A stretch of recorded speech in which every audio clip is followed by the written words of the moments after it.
ошол мезгилде биз түзгөн партиялаштардын баардыгы бүгүнкү күндө кызматта. Бирөө президент, бирөө вице-премьер-министр. Ошон үчүн ата журтка эч ким тийген жок. Ачыгын айтканда, жолукканыбызда эле айткам, мен кызмат эмес, Кудайым буйруса шайлоо болсо шайлоого барам деп ачык эле айтып сүйлөшкөнбүз. Эгерде мен сын пикир айтсам, көпчүлүк айтат, анда көрө албай атат. А эгерде аларды өтө эле мактап берсем, жагына албай атат деп айтат да. Кыргызда азыр баары саясатчы болуп калбады. Акылбек Жапаров бул күчтүү экономист, финансист. Бирок бул өтө тез алдыга кетип калат да. Ойлонусу өтө тез алдыга кетип калат. Биз муну национализация кылышыбыз керек. Реформа башталдыбы, жокпу? Эптеп чыгыш үчүн бирөөнү карлап коюп чыгып кетип атпайбы? Болбосо экөө кучакташып жүрүп. Эч качан парламентти баягы кол бала кылам деген бул туура эмес. 90 адам менен сүйлөш оңой да 5 миллионго барам. Ахматбек мырза, саламатсызбы? Саламатсыз. Маанайыңыз жакшыбы? Маанай 5. Шайлоочулар менен аймактардын баардыгын түрө кыдырып келдиңиздер. Элдин маанайы кандай экен азыр?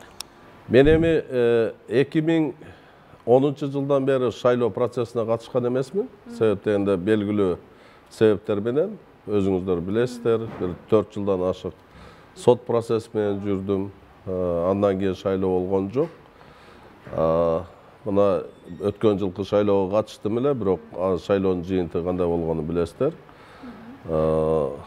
Быйыл мисалы бүт региондорду кыдырып келдик.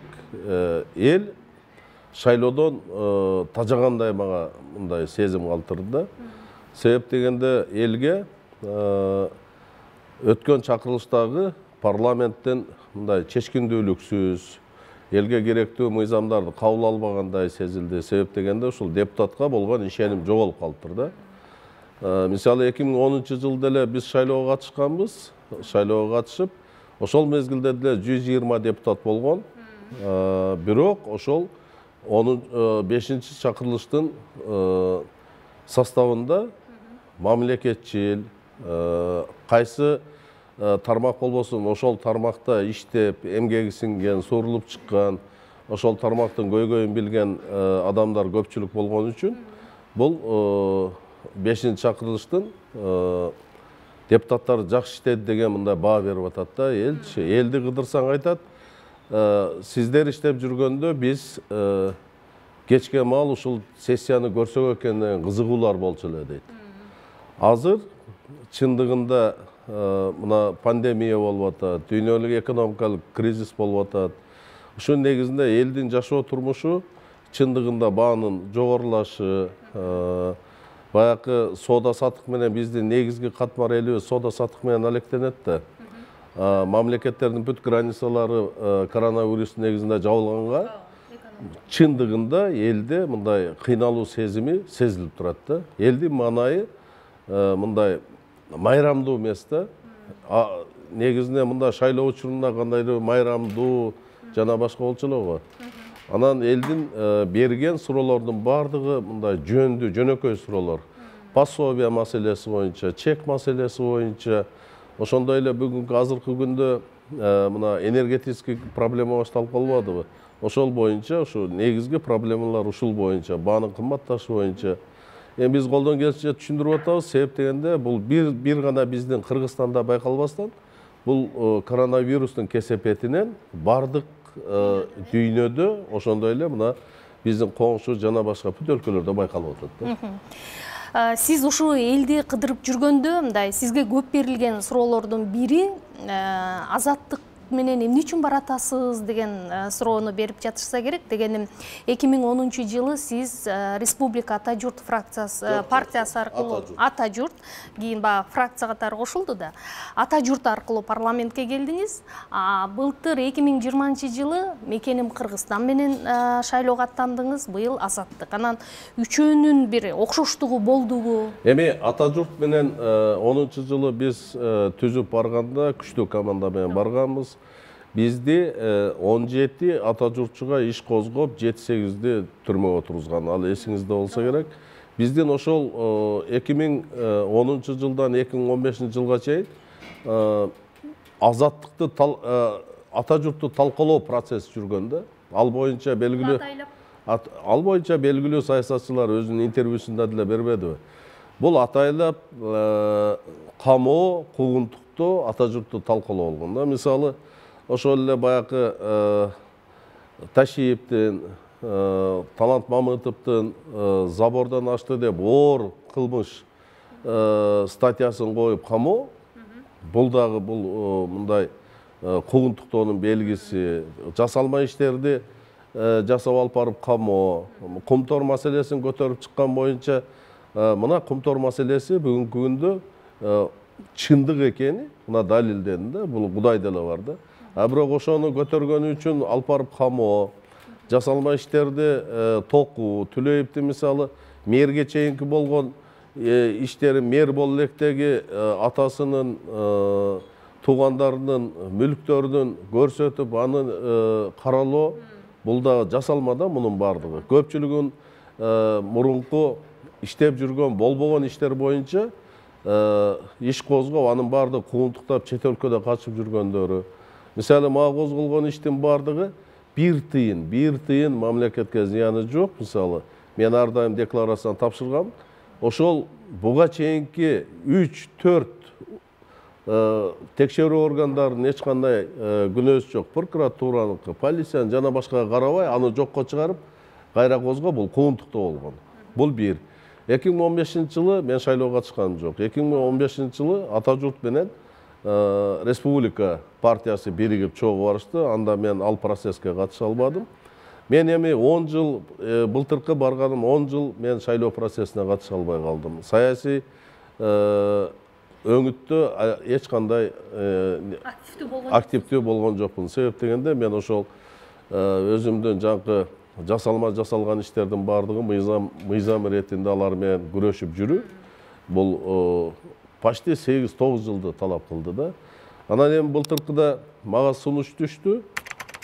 Мен ошол сунуш менен бардым. Бирок мен ата журтчу болуп бардым да. Мен ал партияга мүчө болуп барганым жок. Мен ал мезгилде болгону мына Алай районунда Ош областынын гана 1-2 жерин кыдырдым. Жалпы кыдырганым жок. Ал эми Азаттыкка бүгүн бириккенибиз Азаттыкка 7 партия биригип атат. 7 партия ушул лидер Исмаил Сакыштын сунуш түшкөндөн кийин мен ал сунушту кабыл алдым. Себептен Исмаил Сакыш мен агам болот. Саясатта өңөктөш болуп жүрөбүз. Саясатта мага мындай жол көрсөткөндөй Мыктыбек Абдулдаев, Исмаил Сакыш, Феликс Куулуп.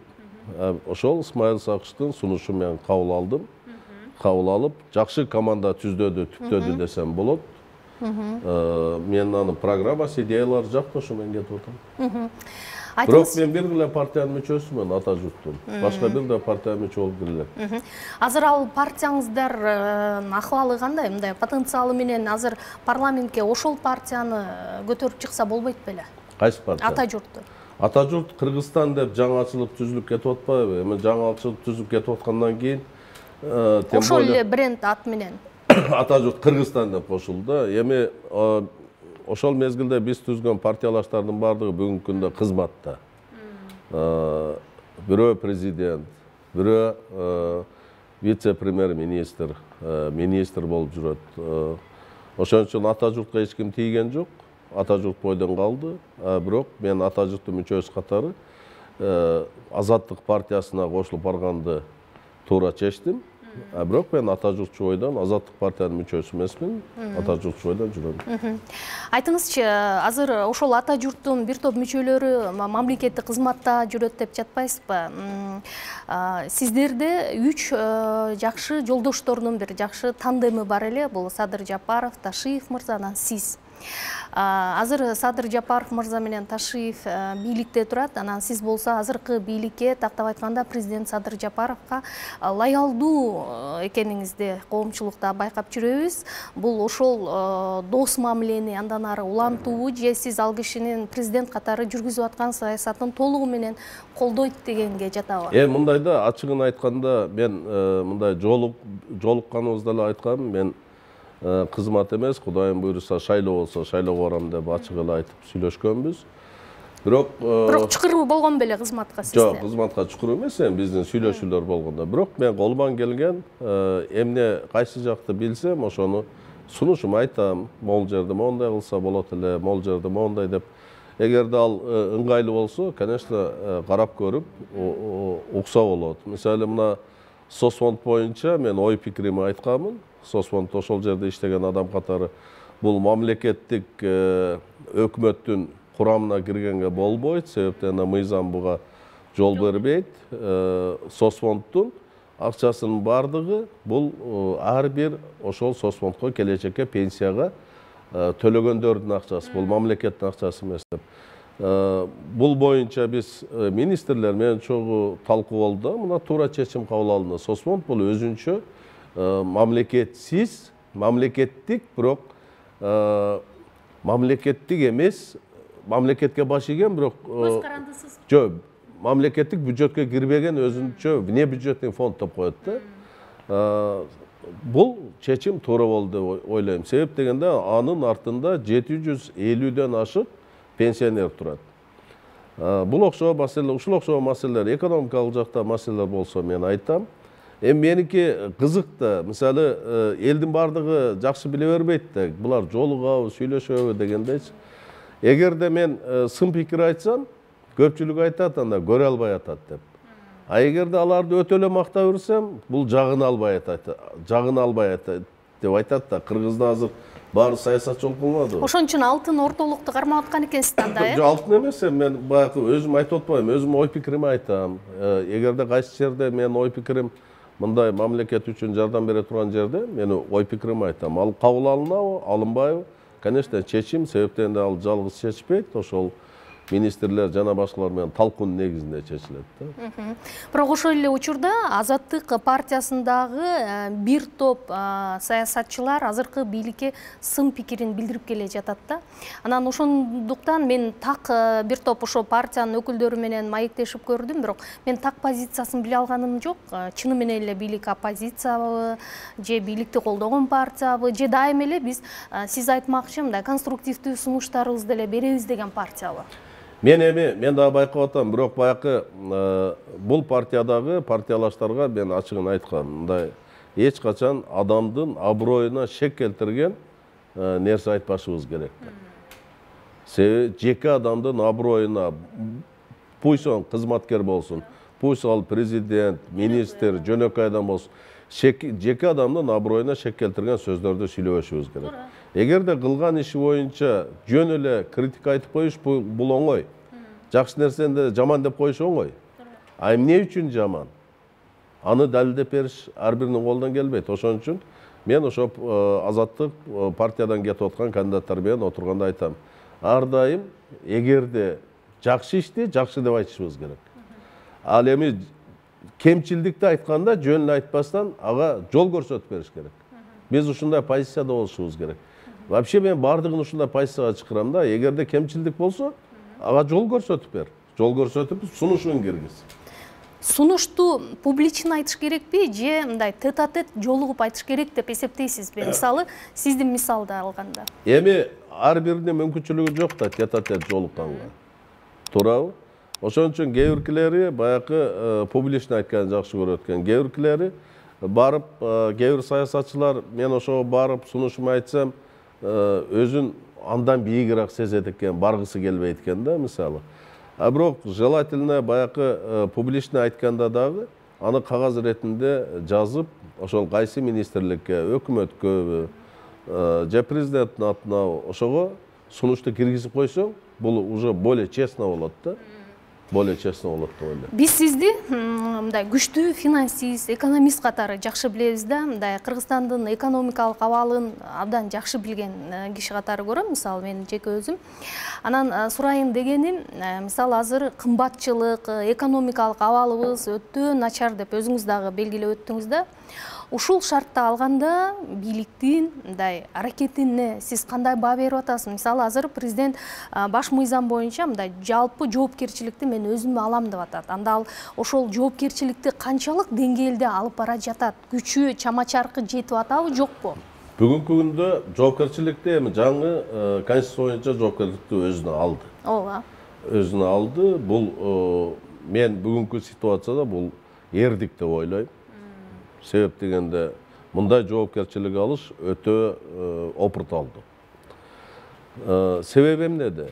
Себеп биз азыр карап көрсөңүздөр ушул 30 жылдын ичинде бүт өндүрүштөрдү талкалап жок кылып алдык. Биздин бүгүнкү жашоо турмушубуздагы колдонулган тамак ашыбызды да алсак, кийим кечегибизди алсак, үй бүлөсүндөгү, үйдөгү колдонуп аткан нерсенин баарын алсак, почти 80-90% импорт болуп калды. Раз импорт болгондон кийин биздин ички экономикада ошол товарлардын, ошол элге керектүү нерсенин баары чыкканы бизде жок. Туура. Жок нерсе болгондо импортко алып көз карандыбыз, көз каранды болобуз. Импортко көз каранды болгондон кийин анын баасы бизден зависит этпейт. Биз ал импортты кандай кылабыз? Биздин сомго сатып келе албайбыз да. Биз сомду долларга алмаштырабыз, долларды алып барып алардын акчасына сатып келебиз. Биз валютаны чыгарып атабыз да. Анан бааны регулировка кылам деген бул бир жылда же 1-2 айда чече коюш өтө кыйын. Себептен анын импорттун баардыгын жеке ишкерлер алып келип атат. Ал ишкер алып келгенден ал пайда табайын дейт да. Ошон үчүн бул жерден эмне кандай гана чыгуу керек, кантип чыгуу керек. Бул жерден бир эле жол бар чыгуу. Ошол күндөлүк бага адамдар күндөлүк керектелген, ошол суу май болобу, ун болобу, жана башка турмуштук тирчиликке керектүү нерсенин баардыгын өкмөт бүгүн отуруп алып программа түзүп ошонун үстүндө жаздан баштап иштеш керек.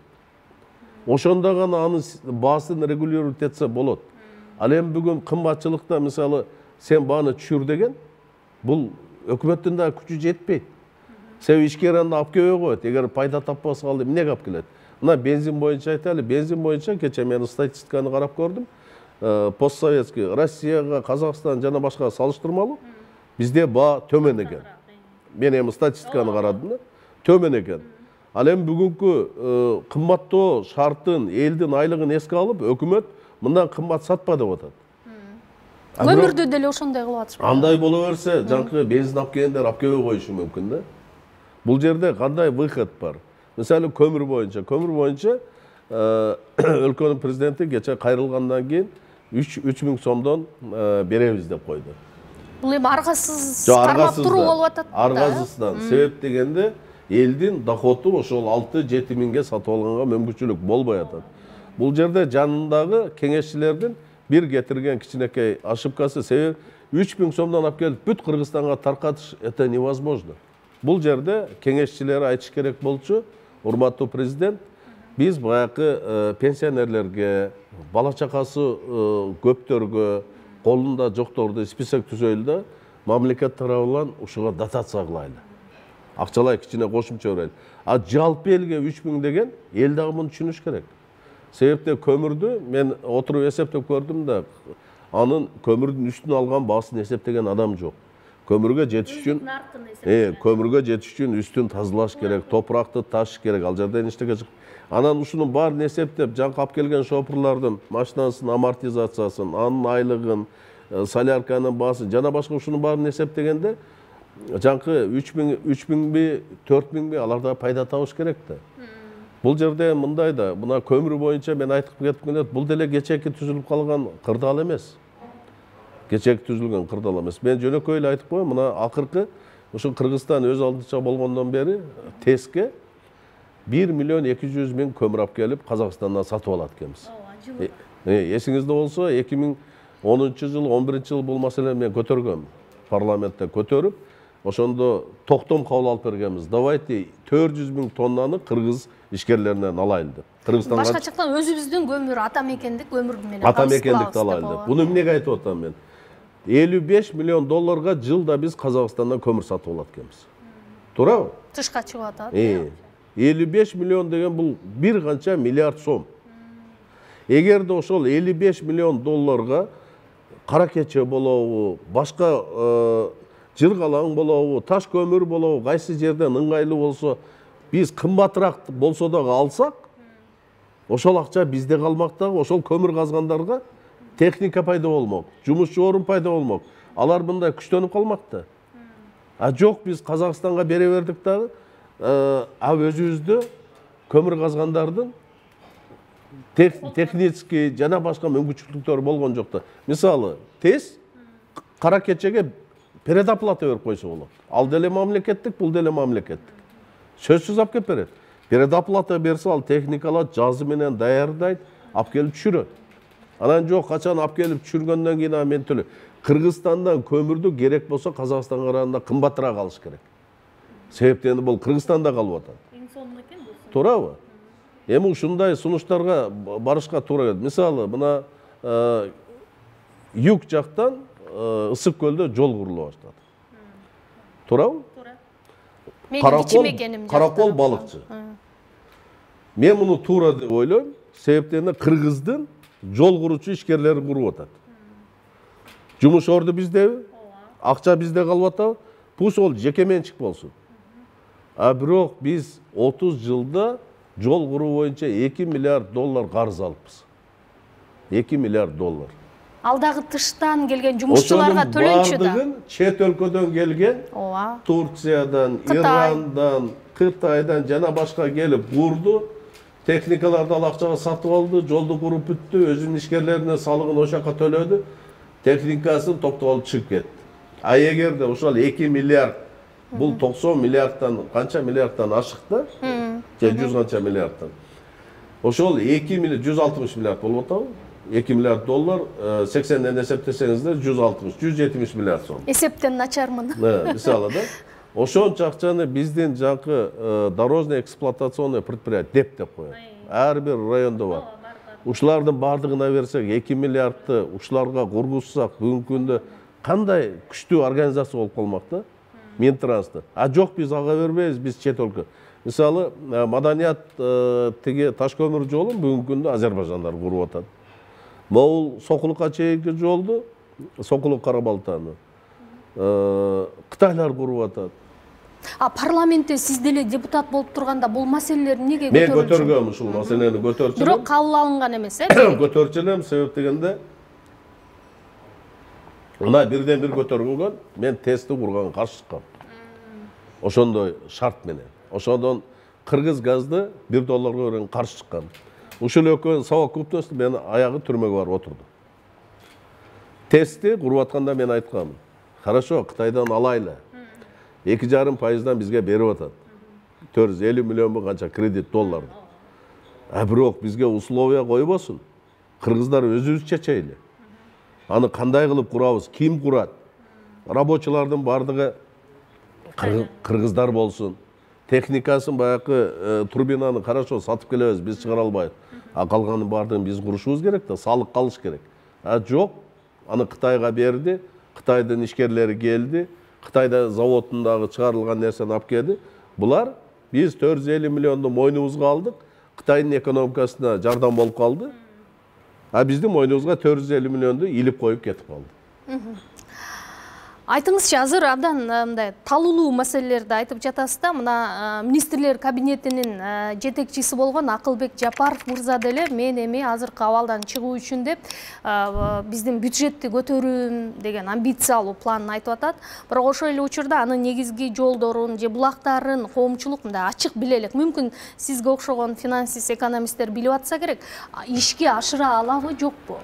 Мен ар дайым айтып жүрөм, таможный орган бул эч качан мамлекет үчүн киреше топтоочу орган болуп эсептелбеш керек.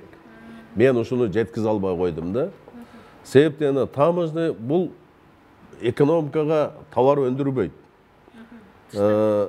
Тыштан келген нерседен алат. Таможняда канчалык көп түшө турган болсо, биздин ички экономикабыз ошончолук кыйрады десе болот да. Таможнядан негизги кыла турган милдети эмнеде? Мына элементарный эле Талас областын алып көрөлү. Талас областына төө бурчак жакшы чыктыбы? Таможный орган сырттан келе турган төө бурчактын жолун тосуш керек, анын пошлинасын көтөрүш керек. Себептен төө бурчакты биздикилер тийиштүү баада сатканга. Экинчи, мына Риха деген мен заводко барып ишкерлер менен, жумушчулар менен жолуктум. Рихада бүгүнкү күндө 200 миллионго жакын сом бюджетке төлөйт экен. Колбаса, молочный изделия, жана башканын ушунун бардыгы чыгат экен да өзүбүздө. Таможный ушунун переченин алыш керек да ушул товардын. сырттан, Казакстандан, башка Россиядан, башка жактан келип аткан ошол эле продукцияларга пошлинаны көтөрүп коюш керек. Себеп бизде чыккандын бардыгы ошо биздин рынокто кеңири таркаш керек. Ошолорго биринчи приоритет бериш керек, ошону сатыш керек. Эгерде ошол биздин товарды обеспечить ага кайра шарт түзүп бериш керек. Бул наоборот өзүнүн товарын Казакстанга, башка жака чыгарганга. А жок, биз таможняда эмне кылып атабыз?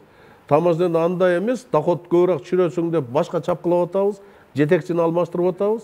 Ал барган сайын ошол товарлардын келген товарлардын пошлинасын азайтып, мен көбүрөөк план толтурайын деп аракет кылып атат. Ал канчалык импорт бизге кирген сайын биздин ички өндүрүштүн бардыгы өлө баштайт.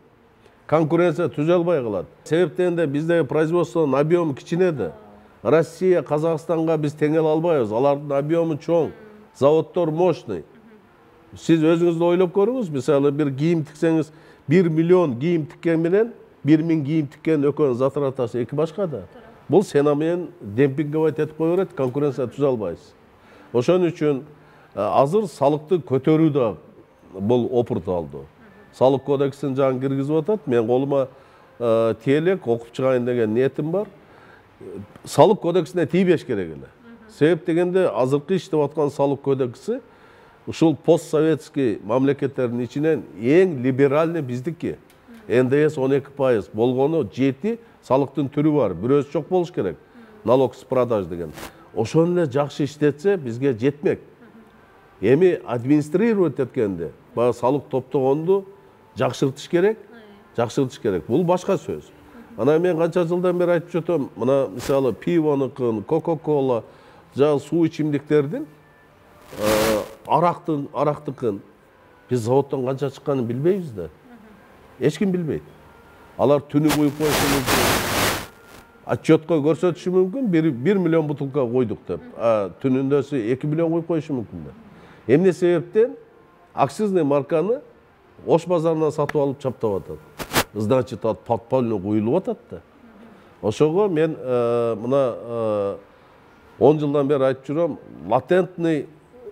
латентный белги деген киргизиш керек деп. Латентный белги деген ал ошол заводдо цехте чыгып аткан бутылкага адам көрбөй турган белги коет. Качан куюлду, канча количество. Ал түздөн түз салык серверге барып түшүш керек.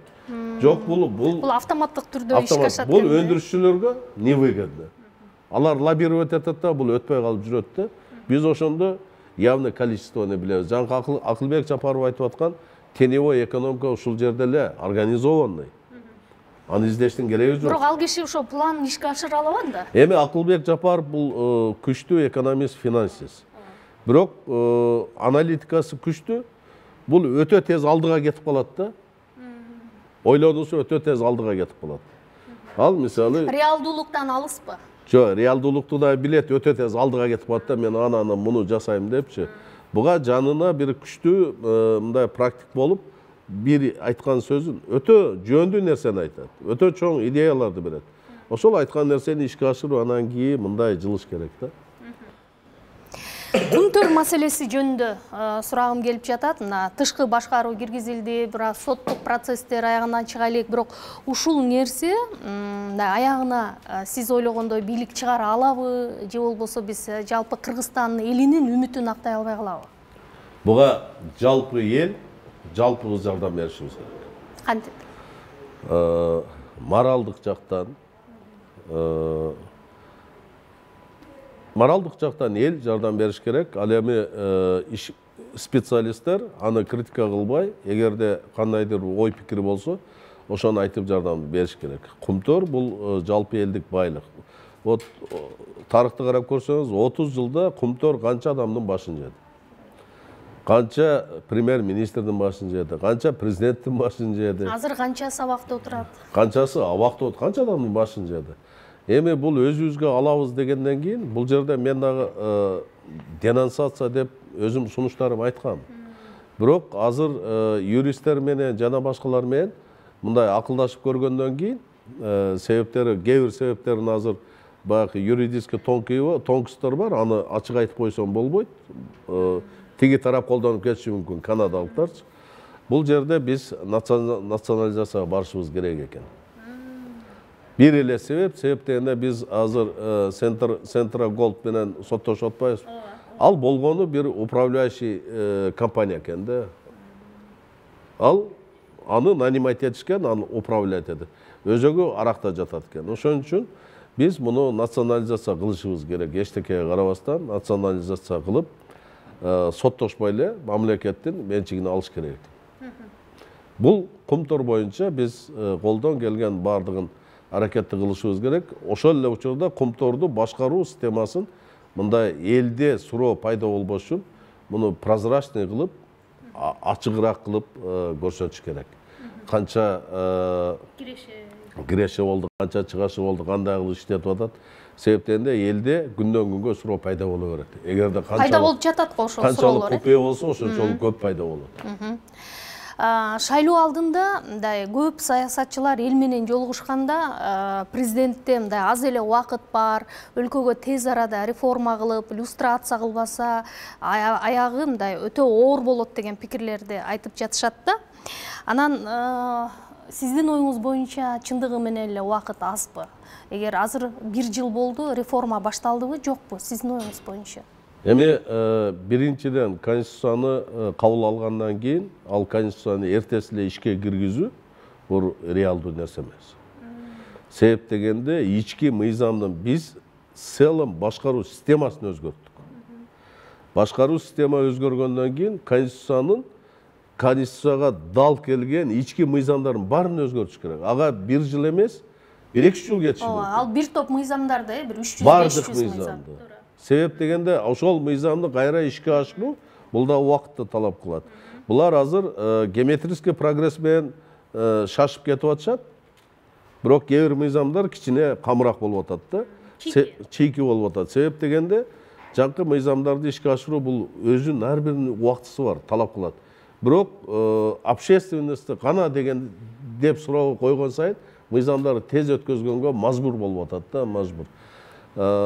Ал эми сиз айткандай жаңкы экономикалык реформа кандайдыр прорыв жасаш үчүн мен айтып атпаймынбы? Биздин 90% тирчилигибиз импорт менен байланышып калды. Ички продукцияны чыгарыш үчүн өндүрүштөрдү, завод, фабрикаларды курушубуз керек. Мисалы швейниктерди, ошонун бардыгын бизде швейный боюнча постсоветскийде номер 1 биз. Лидер биз. Ушуну азыр ар кимиси, ар бир цехте, ар бир жерде жайгашкан. Ушуга тез аранын ичинде биз кандайдыр бир парк куруп беришибиз керек да, ошону бекер беришибиз керек ичинечи. Отургузуп ар бири кылсын. Бул деген сөз учетко кетет. Андан тышкары буларды мындай организованный нерсеге мамлекет жардам бере баштайт. Бул бир эле швейни алса. Экинчи ар бир тармакты элге мисалы ошол суу майды. Анда биз семечка менен жаңкы пакта майды чыгарганды башташыбыз керек. Суу май менен обеспечтен. Кант, шекер боюнча анда кызылчаны башташыбыз керек. Эт менен обеспечтетебиз десек, мясо комбинатты куруш керек. Бул эми бир күндө, 2 күндө куруш кыйын да. Туурабы? Ошон үчүн бүгүнкү күндө ишкерлерди текшерүү жана башка булар ишкерлердин көпчүлүгү Кыргызстанда кайра ушундай тополоң боло берген сайын, ар бир тополоң сайын биздин көп ишкерлер кетип атат. Чет өлкөгө кетип атат. Муну өзүңүз деле байкасаңыз болот. Анан кээ биркилерин мындай катуу кысымга алып койгондагы бул дагы өзүнчө зыян тиет да. Мына мисалы мен бир мисалды эле айтайын. 2010-жылы амнистия капитала деп туруп аябай сонун мыйзам чыккан. Ошол мыйзамды кайталаш керек. Эгерде мыйзам бузуучулар буга чейин келсе аз жаңы темпте, жаңы шак менен басабыз десек, мурункуларга ар дайым мүмкүнчүлүк бериш керек. Алар өзүнүн ар бир адам өзүнүн кирешесин жана башкасын көрсөткөнгө мамлекет мүмкүнчүлүк бериш керек да. Мисалы 2013-жылы аябай сонун чыккан да мыйзам. Амнистия болгон. Ошол мыйзам боюнча бул иштеди эле бул мыйзам кабыл алынган. Бул иштеди, бул жерде где-то бир 500-600гө жетпеген стат данный боюнча адам гана ушуну жасап калышты. Көпчүлүгү көңүл бурбай койду жана башка. Бул жерде аябай сайын мүмкүнчүлүк берген да. Эгерде 45 миллион сомго чейин сен бекер эле өзүңүн имуществоң көрсөтсөң болот, декларировать этип койсоң болот. А 45 миллиондон выше, mesela 450 milyon bol, kança milyonga çeyip, sen 450 ming so'm төлөп koyup, bardığın görsetsen болады. Недвижимый, акчалай. Ушул мыйзам, бұл өкмөттө калбайт, mesela нотариуста гана калат, адамдын өзүнүн жеке колунда болот да. Бул купуялуулугу сакталат. Купуялуулугу сакталат. Бул аябай сонун чыккан мыйзам. Бул боюнча да мен сунушумду бергенмин. Муну дагы жолу кайталаш керек. Элге түшүндүрүү иштери ошол мезгилде жакшы жүрбөй калган да. Себеби эмне себептен айтып атам? Мунун бардыгы биз 10 жылда ушул мыйзамды талкуулап 3-4 жолу проба кылганбыз, эсиңизде болсо. 2005-жылы, 2000-жылдары ошол талкууланып келген мыйзам, бул аябай жакшы мыйзам да, бүт специалисттер иштеген. Мен ошону атай ала келдим, мындай көрдүңүзбү, бул купуя сакталат, нотариалдан заверить этилет, бардыгы бул адамдын өзүнүн колунда болот да. Бул сиздики. Бул мыйзам менен гарантия берилген нерсе. Да, бул менин. Ушуну ойду улай эле сурагым келип атат да, мисалы азыр бийлик ошол мындай коррупция аракеттери болду деп бир топторго кылмыш ишин козгоп, анан кийин алар мындай каалаган бир сумманы деп айталык, тырмакчанын ичинде мамлекеттин бюджетине төгүп, анан үй камагына чыгып кетип атат да. Ушул процесс негизи багы экономикалык чыгымды төлөө процесси өзүн актайбы? Бул кийин анын келечеги кандай болот деген ойдосуз? Эми бул кече президент жаңы укук кодексине кол койду. Бул мурунку кодексте ошондой мүмкүнчүлүк бар эле. 1-декабрдан баштап андай мүмкүнчүлүк жок. Себептен жаңы кодекс ишке кирет. Эми анын канчалык мыйзамсыз экенин мен айта албайм. В смысле ошол ар бир адамга тиешелүүсүн. Себептен ал иштерди мен билбейм да, окуган эмесмин. Аны мисалы сотко барып атышпайбы? Сотто келишим түзүү менен деп, ал кодексте каралган келишим түзүү менен сотрудничество со следствием деп. Анан сот чечим чыгарып штраф берди. Бул мыйзамдуу эле нерсе, Анан кээ-биркилери мен билгенден мен өкмөткө, мамлекетке өзүм өз ыктыярым менен жардам деп жазып бергендери бар. Бул деле аны ыктыяры да. Бул ушундай ыкма мисалы башка өлкөлөрдө колдонулабы? Мындай ыкманы сотрудничество с следствием деп Европа өлкөлөрүндө бар.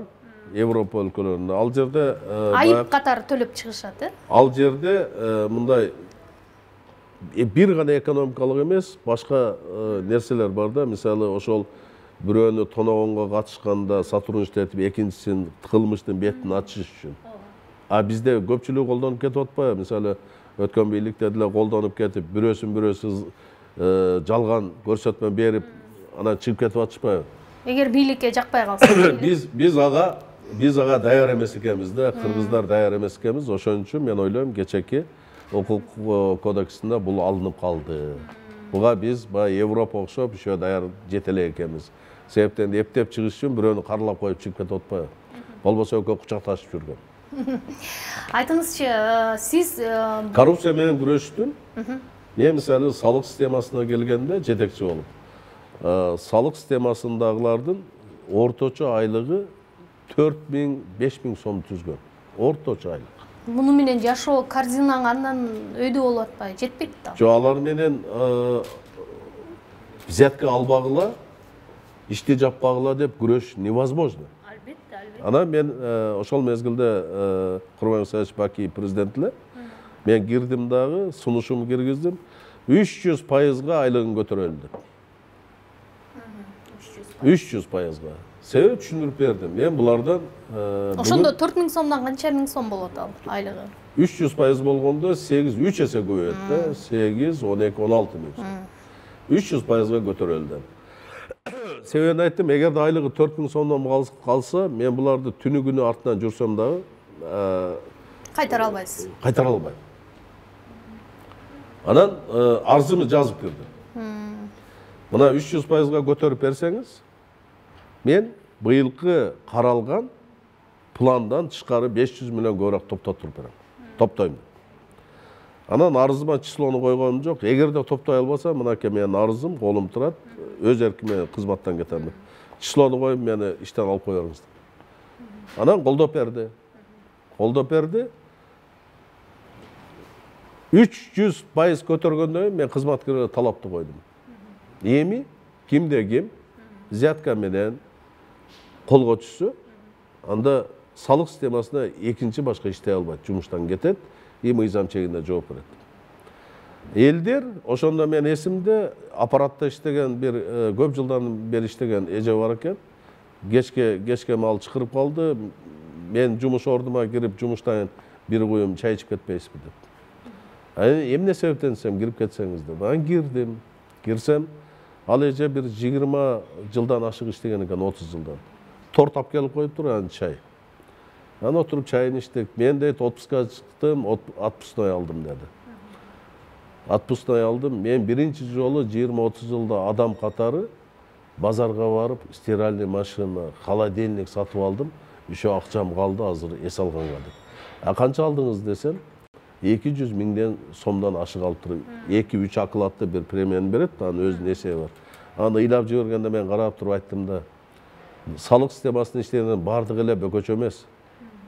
Анын ичинде жаңы статистикада жана башка иштегендер бар да, ал салык төлөөчүлөр менен түздөн түз иштей албайт. Ошонун негизинде жылдын аягында 500 миллион эмес, 1,5 миллиард ашыкча топтодук. Экономика өсүп кеткен эмес. 2008-2009 экономический мировой кризис болгон. Ага карабастан салык 16 салыктын түрүнөн 7 салык, 8 салыктын түрүнө түшкөн. 50%. НДС 20-дан 12-ге түшкөн. Просто мындай да салык системасында 10 миң сом взятка алыш үчүн ал 100 миң сомдук салыкты базаны жабыш керек. 10% алганда.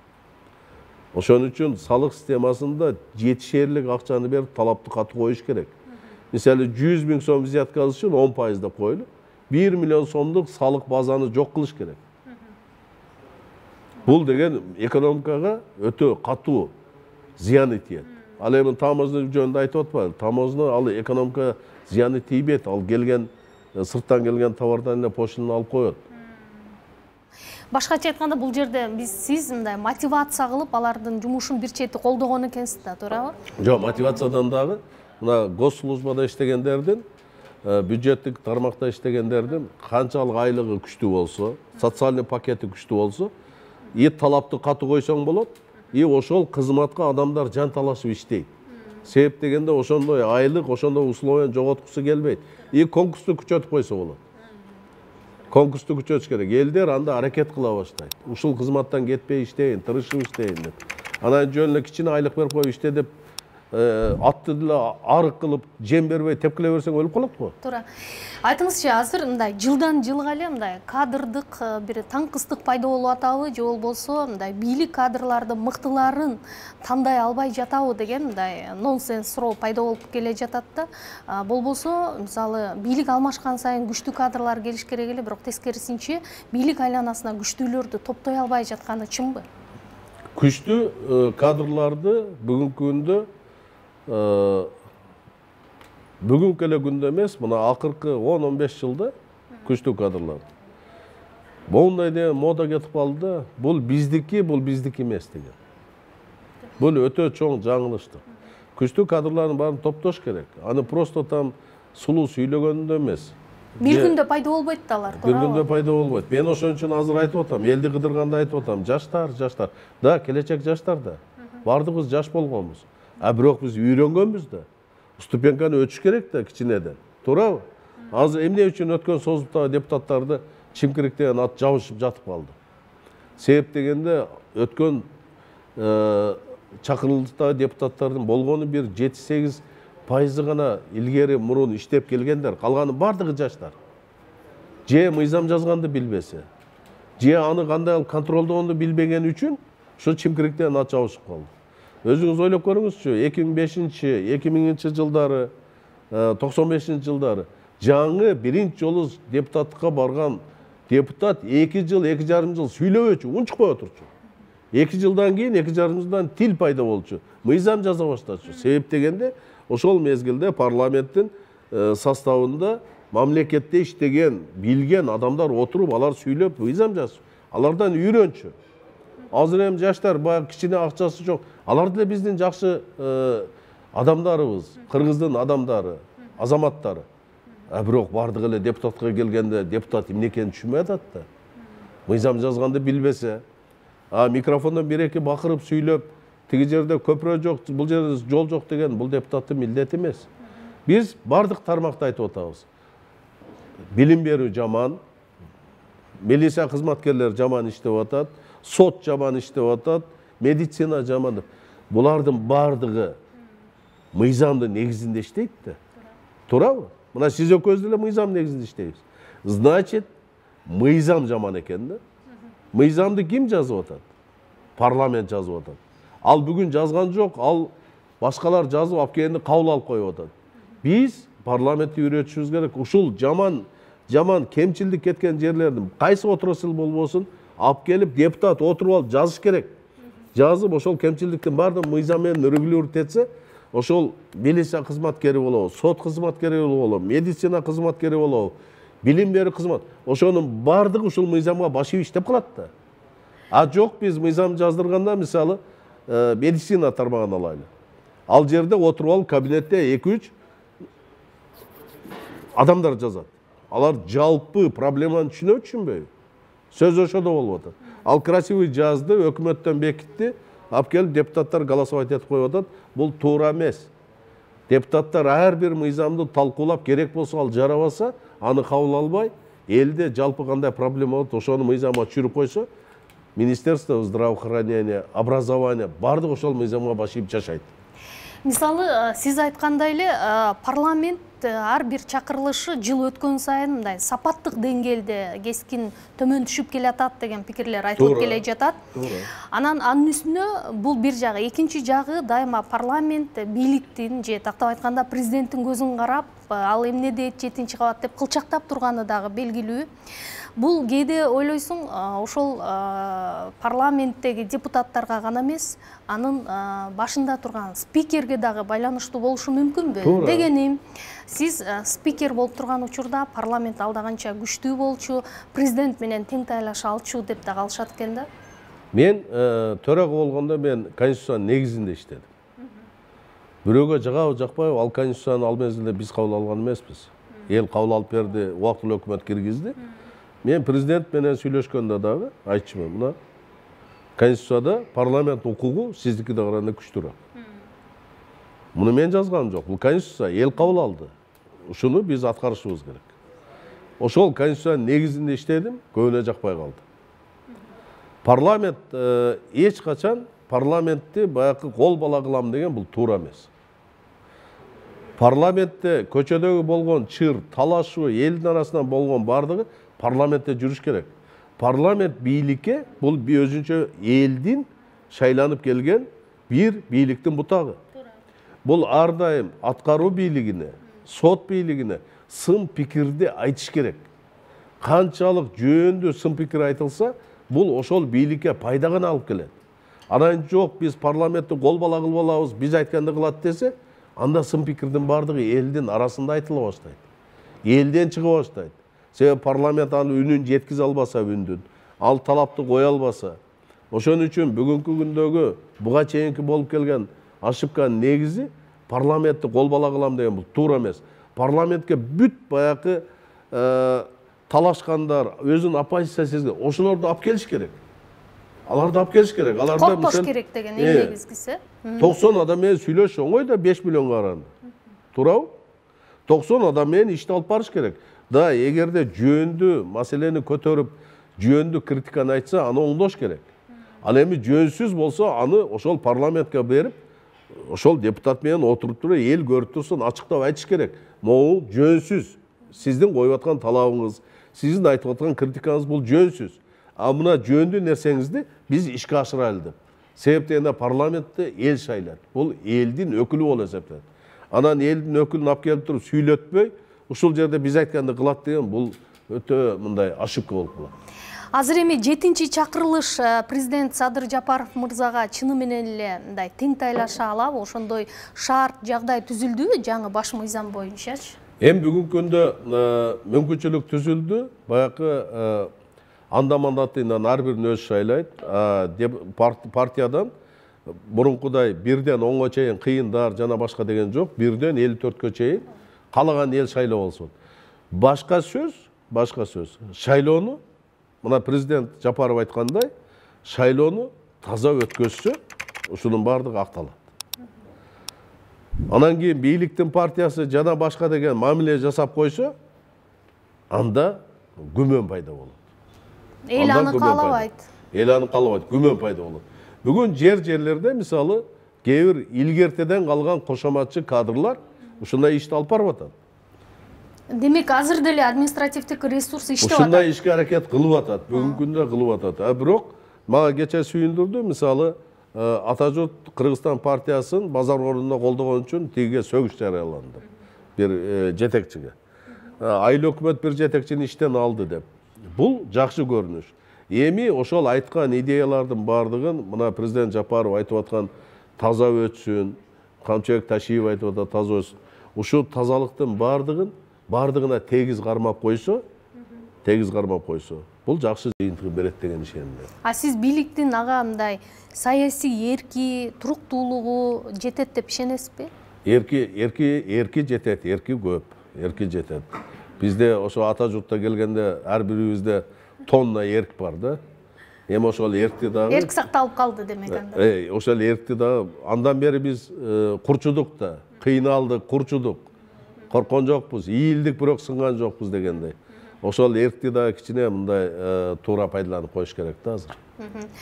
Азыр эми Азаттык партиясында ошо мындай мурда депутат болгон, мамлекеттик кызматта иштеген мындай лидерлер, өзүн лидер сезген же амбициясы күчтүүлөрдүн баардыгы сап башында бара жаткан экен. Анан сурайын дегеним, ушулардын баардыгы бир кызыкчылыгыңыздар бир болуп парламентке келе атасыздарбы? Кантип бириктиңиздер? Эми биз баягы бийликтин партиясы болбогондон кийин, бийликтин партиясы деп эки-үч өзүн атап атпайбы? Же болбосо бир бай партия болбогондон кийин только идея менен бириктик да, идея менен бириктик. Анан сап башында эмес, мисалы Эльмира Ибраимова Султанова 54-чү. Мен 15-чимин. Башында жокмун да. Бул деген сөз биз мыйзамга ылайык шайлоочуларга мындай ишеним көрсөтүп атабыз. Ким кайсы жерде турганы бул маанилүү эмес. Сиздер кимди тандасаңыздар ошого добуш бергиле депчи. Азыр көпчүлүк саясатчылардын мындай деңгээли көрүнүп калат. Канчалык ага эл ишенет жана башкалар. Ошон үчүн бирок биздин азаттыктагын карап көрсөңүздөр, кээ бир партияда 3-4 сүйлөйт. Туура? А бизде 40-на чейин сүйлөйт экен.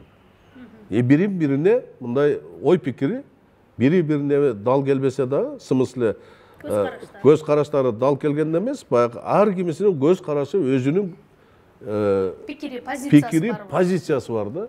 Ар бир тармак боюнча. Вот это оппонирует. Көп партиялар программасы бири-бирине окшош деп жатышат. Анан азаттыктын өзгөчөлөнкөн 3 багыты кайсы? Эң негизги биздин багыт бирден бир буга чейин айтылып келаткан бул адилеттүү бийлик. Анан элге жакшы жашоо турмушту колдон келишинче аракетти камсыз кылуу. Анан өткөндө бир партия айтып чыкпадыбы? Азаттык биздикин урдап алыптыр, коммунисттери бирөөлөр айтты. Биздин сөз башындагы программасы урдап алыптыр деп ама журналист айтып атпайбы? Жашасын Кыргызстан, күчтүү Кыргызстан, келечегибиз Кыргызстанды биз курабыз деген сөздү эртең сиз айтсаңыз, мен сизди сотко берейин деп атам. Бул общий сөздөр. Общий сөздү мүмкүн ал биздикин урдап алгандыр деп. Муну баарыбыз айтабыз да. Ошондой общий сөздү алып тур да азаттык плагиат кылып бизден ал. Мен айттым, эмне патенти бар бекен дедим. Ошол сөздү патентировать этип койсо, анда берсин сотко. Анан Кыргызстан менин мекеним дегенде бирөө патент алып алса, экинчи эч ким айта албай калабы деп. Так что бул кандайдыр глупость да, кээде ушундай абсурдный нерсеге барып коюп атышат. Мисалы жанагы эле студенттерди айтайын, Ош шаарында. Алардын шайлоо укугу бар да. Алар келип укканга укугу бар да. Бирден бир кемчилик болуп калыптыр, конечно. Баягы бюджетте иштегендердин шайлоо вообще процессине аралашкан укугу жокту. Бул туура эмес болуп калыптыр да. Биз азыр көрүп атабыз. Себеби айылда негизги интеллигенция түзгөн ошол мугалимдер, врачтар, айыл өкмөттө иштегендер жана башкалар. А булар бирок шайлоого укугу бар да. Алар программаны угуш үчүн, эгерде булар буга чейин агитатор болуп, жана башка болуп катышып, ошого мына указдан чыккан ошо негизинде деп ойлоп калдым да. Бирок буларды бири дагы агитатор же үгүттөөчү болгон окуу жок дегенде чыгарып эле, алардын коллективин же болбосо топтош керек да, аларга ар бир партия, ар бир талапкер өзүнүн программасын айтыш керек да. Анан булар эч жака аралашпай атат азыр. Бул туура эмес. А кантип эртең шайлайт? Ошол окшогон кичинекей кемчилдиктерди түздөш керек. Эми соңунда сиздин ошол жалпы электорат Азаттыктын шайлоочуларына кандай кайрылуу жасар элеңиз? 28 ноябрда Кудайым буйруса Кыргызстанда шайлоо процесси болот. Биздин Азаттык партиянын курамын бардыңыздар, тааныштыңыздар. Бул жерде патриот, жөнөкөй гана сөз менен сүйлөбөгөн, колунан иш келген, буга чейин иштеп жүргөн, жаштарыбыздагы орто муунубуз, чоң муунубуз да, улуу муундар да бар. Ошон үчүн мен бардыңыздарды чакырып кетет элем, урматтуу шайлоочулар, урматтуу Азаттык партиясынын колдоочулары. Ар бириңиздер бирөө болсо экөө болуңуздар, экөө болсо төртөө болуңуздар. Азаттык партиясын колдоп берсеңиздер, номер 10-чу. Биз сиздердин ишеничтерди актайбыз, сиздердин үнүңүздөрдү парламентте, трибунада айтып чыкканга кудуретибиз жетет.